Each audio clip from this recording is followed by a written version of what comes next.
Hello and welcome. Sugosha Media Private Limited presents a daily dose of aerospace and defense news from India and the world. I am your host Shanti Kuber presenting you the news for today. The major headlines: Sugosha breaking news on startups. Airbotics Technology, a DPIIT recognized startup, has recently tested its indigenously developed airship drone. Indian Navy, by virtue of the different configurations under which rotary wing aircrafts operate and the penalty of an additional 1 ton on the deck-based multi-role helicopter, is inclined to opt for an up-tuned configuration of its DBMRH. Dassault pledges service support for Indian Rafale fleet until 2070. Indian companies like Anand Technologies, with extensive research and manufacturing skills, may like to look at tenders issued internationally. We cover this tender issued by UK Department of Space for an EO satellite. Lithuania plans to procure more Boxer vehicles. LS3 Harris says 1 billion US dollars in divestitures. At last, DSME will get acquired. This has been going rounds for a long time. Hanwha gets the approval. US Army awards nearly $5 billion GMLRS contract. GE Aerospace awarded a 684 million contract for additional T408 turboshaft engines. The news in detail. In an exclusive interview to Sugosha Media, the CEO of Airbotics, Colonel Gandhi, revealed the success of the startup. Here we go. Airbotics Technology, a DPIIT recognized startup, has recently tested its indigenously developed airship drone. The drone, which flies silently, is the first of its kind in India and designed for persistent aerial surveillance for extended durations. The design of the airship drone is unique and gives it exceptional capabilities. The drone combines the best features of a fixed wing, multi-rotor, and blimp. This design allows the drone to hover and maneuver with precision, making it an ideal choice for surveillance, inspection, and monitoring applications, and it consumes less power than conventional drones.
Safran and HAL have collaborated jointly to jointly develop the engine that will power the upcoming 13-ton MRH, that is, the multi-role helicopter and the naval deck-based multi-role helicopter earlier this year.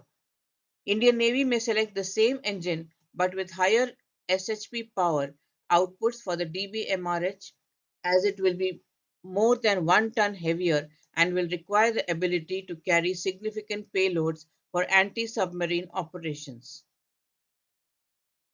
Dassault Aviation, which is developing a sixth-generation fighter program to replace its current Rafale fighter jet, has assured current operators that it will continue to provide service and spare support for the fleet until 2070.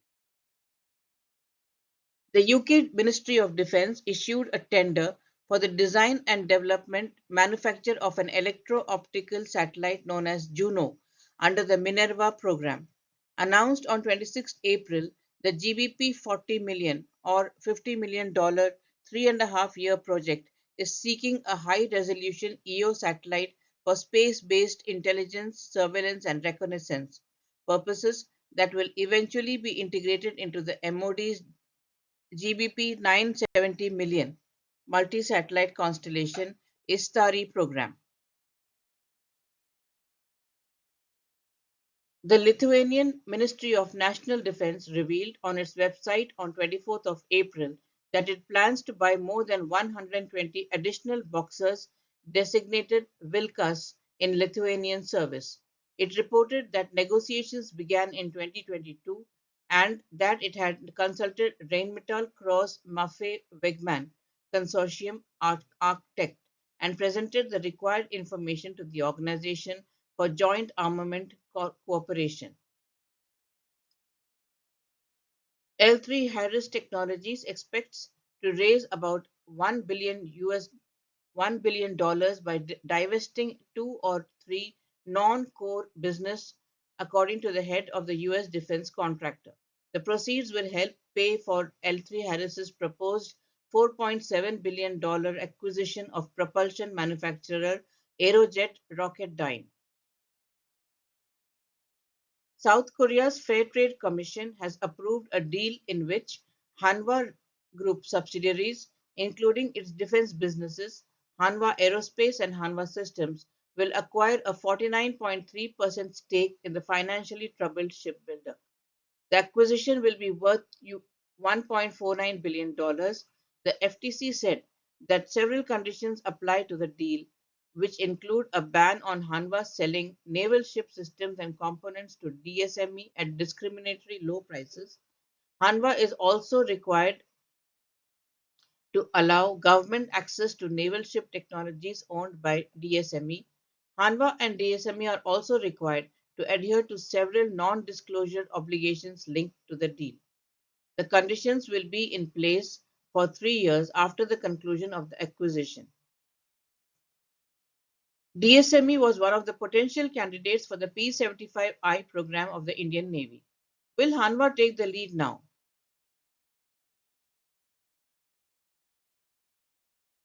Lockheed Martin won a contract to build guided multiple launch rocket systems for the US Army. The contract, worth $4.7 billion, would task Lockheed with manufacturing two full-rate production lots of the GMLRS unitary and alternative warhead rockets. The Army is also contracting Lockheed Martin for integrated logistics supports for the service and its international partners.